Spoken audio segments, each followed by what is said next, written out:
Hello, hello.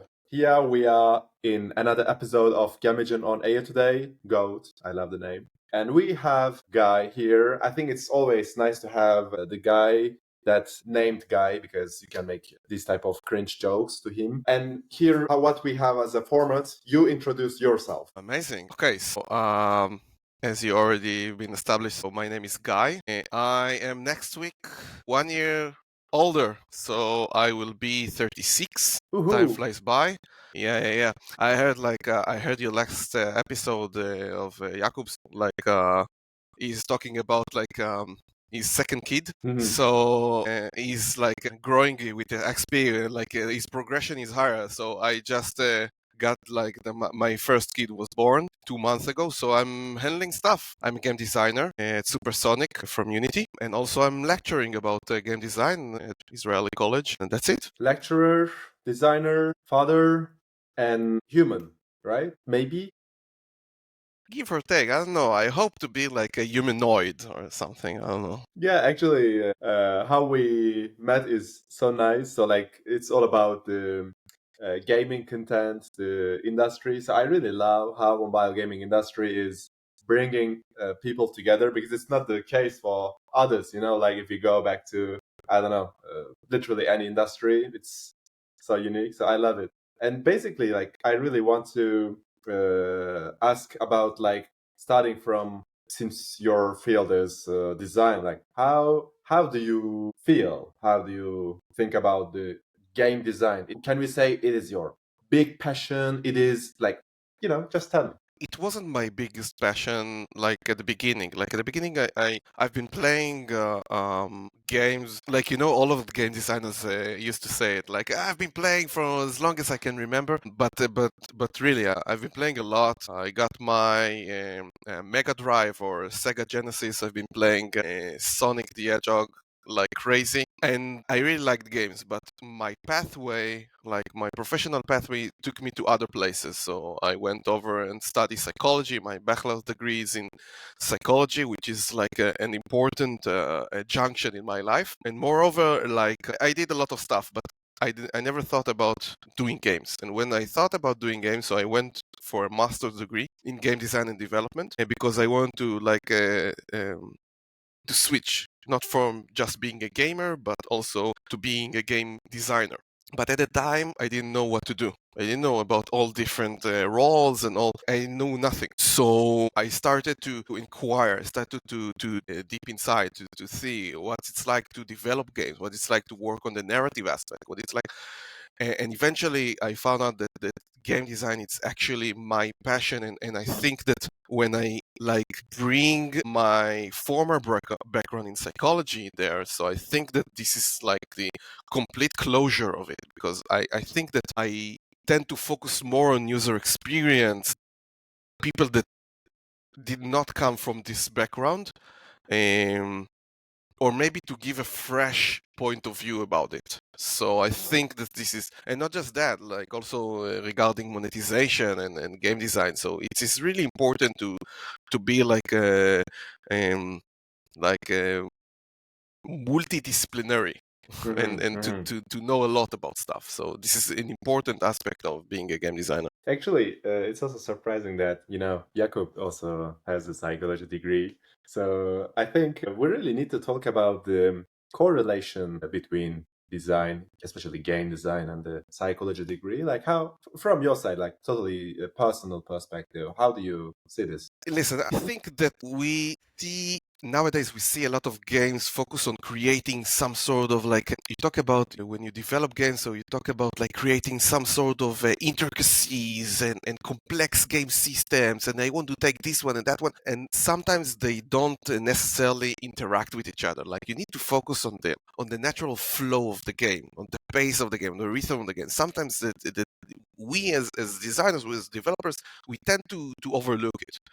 And moreover, I think the connection between monetization and game design to psychological structures and methodologies, not just from psychology, also from behavioral economics. My thesis is about like implementing theories and methods from game theory into games. So this is like the heart of my focus when I create games, and I find it with no surprise that, like as you said, like Jacob is also from a psychology degree, because you need to figure a way to come with all of this together. I think this is the most important part of it. That's true. And actually, like, from literally basic logic, how to say, when you know the player psychology, you actually think about like extra Mhm. neurons work from your side. This could, because it's not just about art or not designing.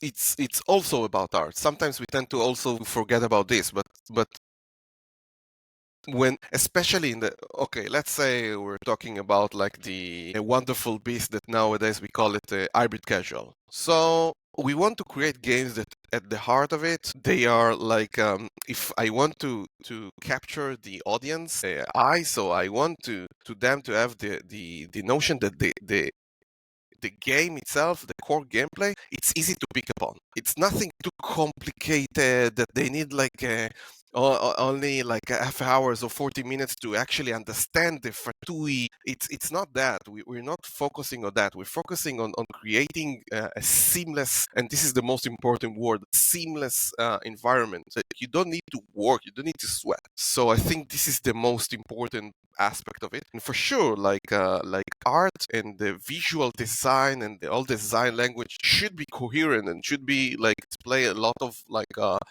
an important role in this. So for sure. And actually, I'm also curious, like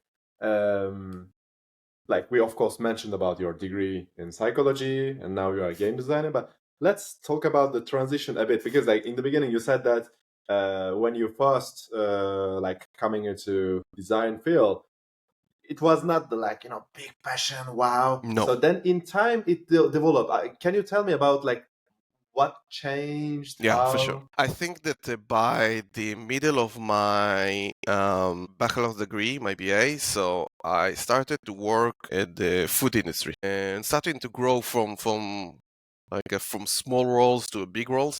And then like I worked there, I think, for nearly a decade, and nothing was on my mind regarding games. I didn't have the time to play games. But then COVID came and everything got messed up.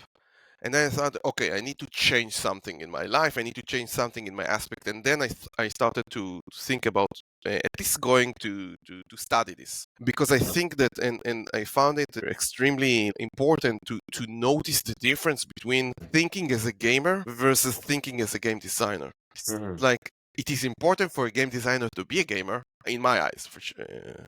But not all gamers can be game designers. Of course. So it's quite important to actually notice what is the difference. I think that what there was something there around this time that I thought, okay, I love it. I think this is like an important, like crucial junction in the road of creating games, because like you have the developers and you have the artists and you have the um, and you have a lot of other like and you have of course the marketing, but I think game designers are trying to encapsulate the true tone and the true passion feeling of the game. And basically, like, we talk a lot, man, we talk really a lot about games, and this should be that and this shouldn't be that, and you should implement this one, and this will impact your retention day 14, and so on and so forth.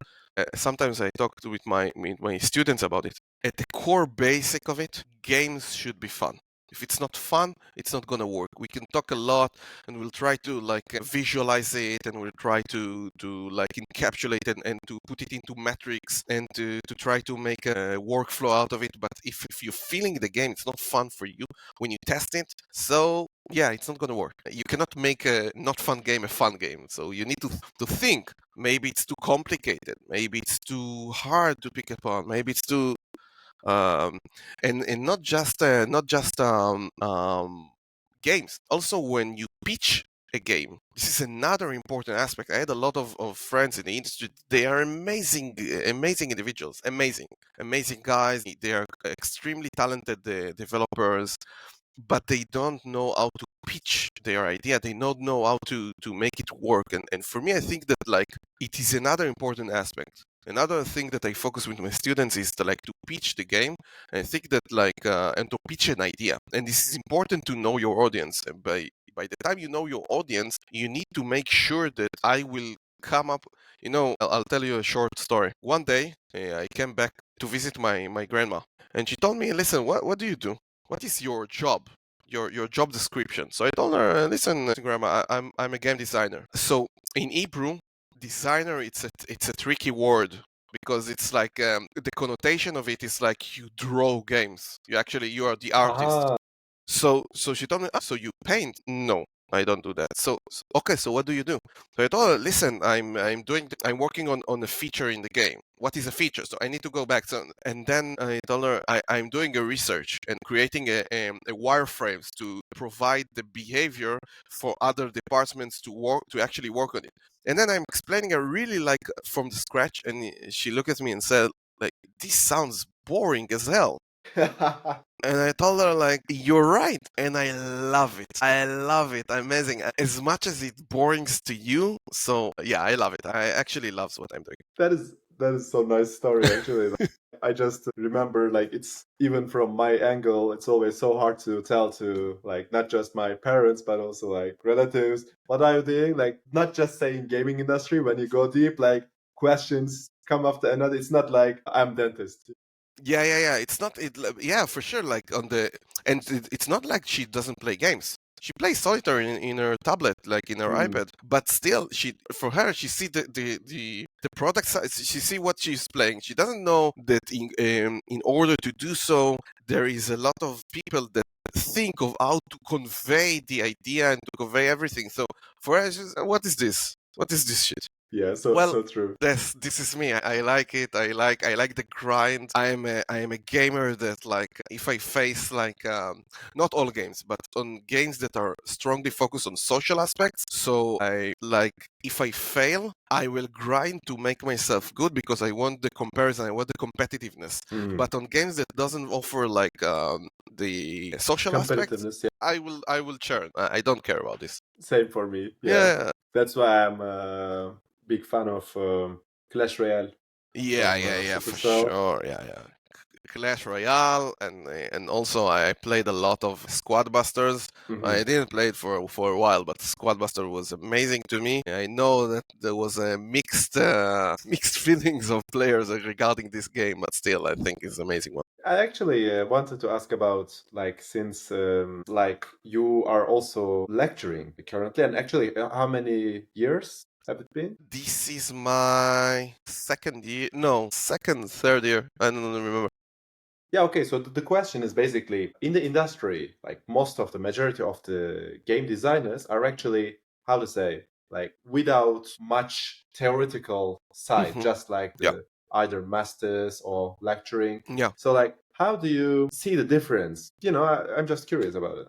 This is an amazing question. I think that there was a game designer that I replaced. He was a game design lecturer, and for a long time. And in this college, Tiltan College, they mostly focus on preparing students to actually get involved in the industry. And I think that this is extremely important because you see a lot of it's not just in our field, in a lot of other fields they finish degrees and they go out to the world, and then they see they didn't do anything. They are they need to come up from scratch. So I think that the most important thing is to actually get the notion of an industry. And the previous game design lecturer, he liked to call himself the purist. He's a game design purist. He will show you the Bible of game design, and I'm because mostly because of my role today in the mobile industry. Because first of all, I come from the mobile gaming industry. Yeah. And moreover, I'm coming from a big publisher. So I think that I am a tweener, I would call it. I don't think that there is a place today for a purist game designers in the mobile industry, at least not in the publishing environment. So they should come up with they are more of a product oriented. And I explain a lot to my students about the difference, the key takeaways of looking at a game as a game, or looking at a game as a product versus looking at a game as a service. Mhm. So, but still, I think that, I talked to them about the meta layers. I explained to them about meta layers in the last lecture. And I told them, like, listen, this is like the academic approach regarding meta layer. But moreover, when you talk about actual meta layer, Reality. and so I want to explain what is the added value regarding KPIs. I want to explain why we did that. Why there was a meta layer to begin with. What was the initial thought? And this you can only gain when you actually do something in the industry. And the connection between the academy and the industry is sometimes tend to be a bit like loose. And I think we Exactly. should strengthen more. So this is like one of my life mission. That's so true, actually. Like both of them is adding up to one another. And like basically when imagine like on the school side, like in your lectures, if they don't have any idea about the like user acquisition, CPIs, KPIs, creatives, etc., it's about okay, we design it now, Yeah, literally we're doing now. it for art. and Exactly. and this is amazing. Art is amazing. It's what you like. It's your passion. Amazing. But never forget, this is a business, and you don't like you're not a writer, or you don't write poems and you write it and you put it in your drawer and you say, "Oh, amazing! I wrote an amazing song today, an amazing short story or something amazing." I don't like I. It's not that I think it's bad. Amazing. We still need to combine between the two, and to have the business vision, and to have it, because otherwise you cannot succeed in the world. And what can we do? This world can be quite cruel. And actually, if we talk about the game designers mainly, what would you call one or two like common mistakes about game design? Because you're inside theoretical, business, etc. Like, what is the common one? I think the most common one that I see nowadays, it's like see, and rest assured that when I'm talking about mistakes, I did all of those. Yeah. Yeah, of So course. no, don't worry. Yeah, Yeah, yeah, yeah. I'm not smashing other individuals, but sometimes designers, mostly developers, they tend to go deep without even thinking about the bigger picture. And I thinking about the bigger picture, for me, it's like, what is your monetization plan? Hmm. What is your business? Oh, okay, let's go back. What is your business model?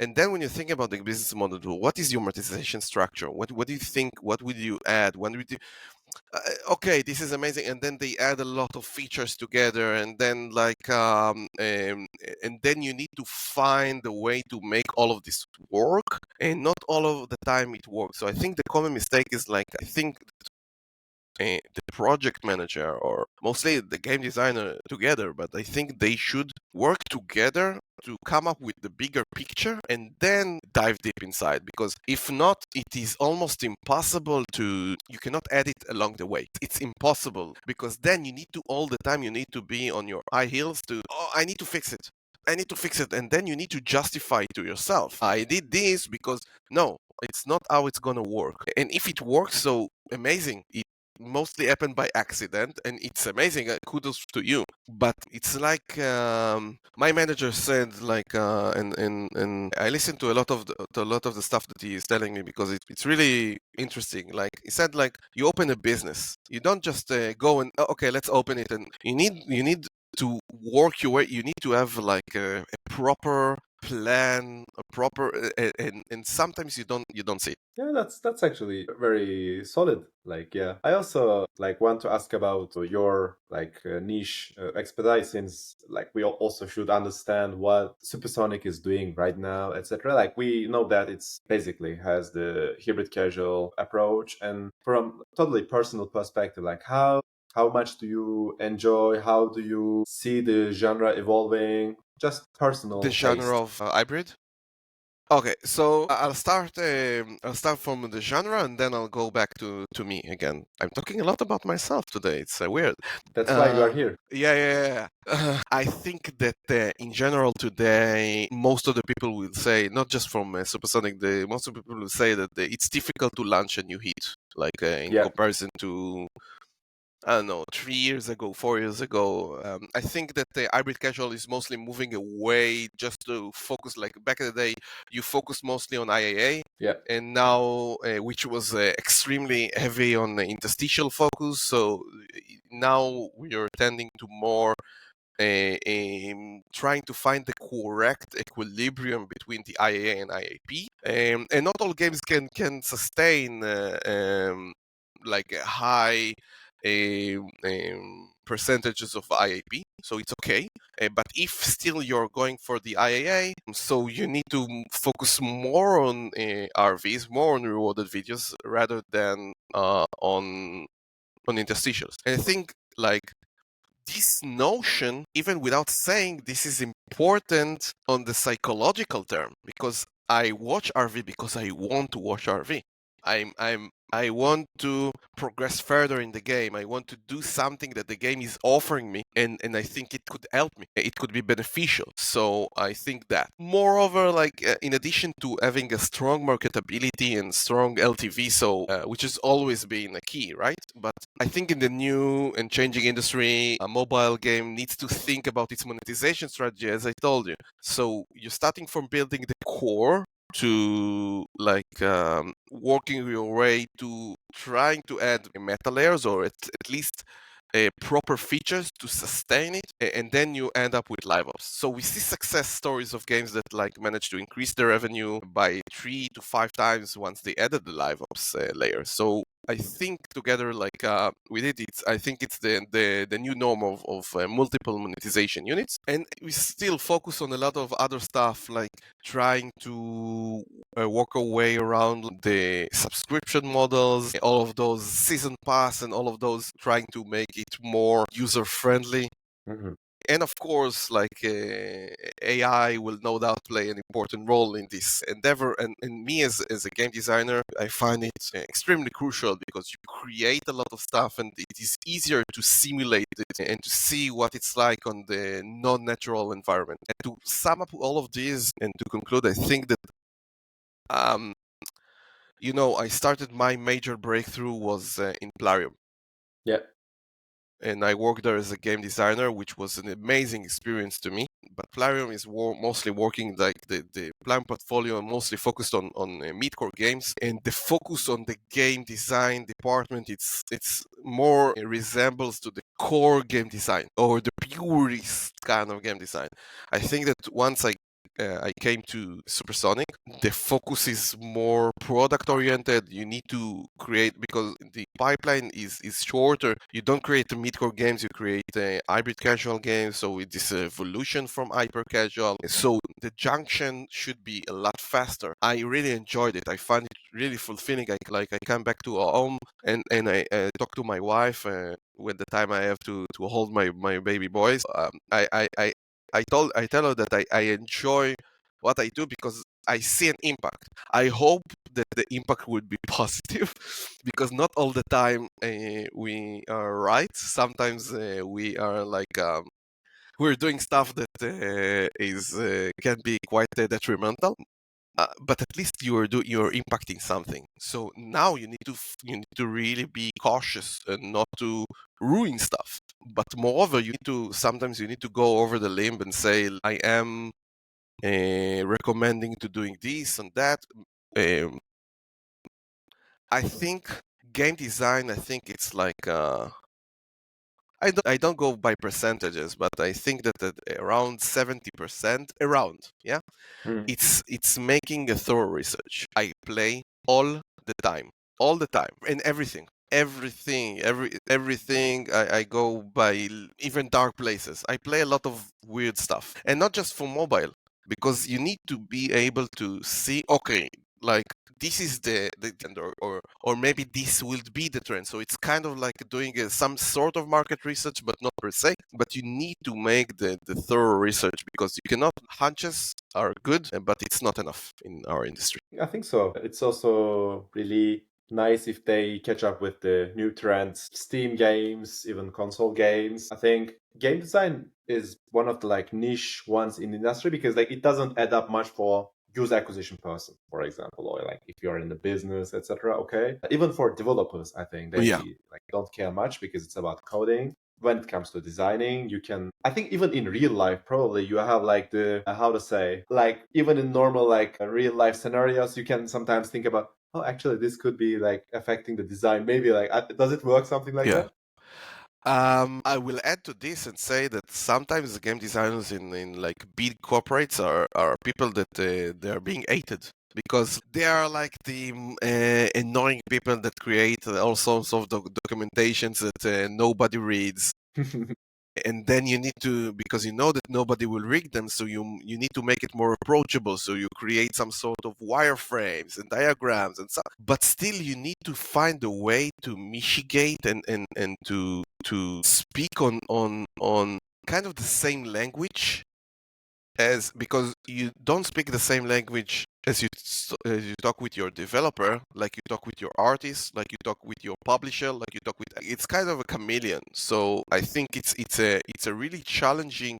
It's a niche one, yeah, for sure. But it's moreover it's a challenging role, and yeah, we like challenge in our life. Otherwise, it will be boring. That's wow. It's been like already more than half an hour. It was like also pretty cool and informative for me as well. Like I'm not working for like game design side, but I'm always like super interested in understanding because it's also about empathy. Like I have so many friends, like more than hundreds of game designers friends. Now I feel them even more. That's really cool. How would you wrap it up? How would you end our podcast? Feel free, go for a shot. Wow, encourage a lot of people to try it out. And moreover, don't afraid to come to people via LinkedIn, via whatever, and talk to them. This is how I met Omer, and our amazing relationship brought to life.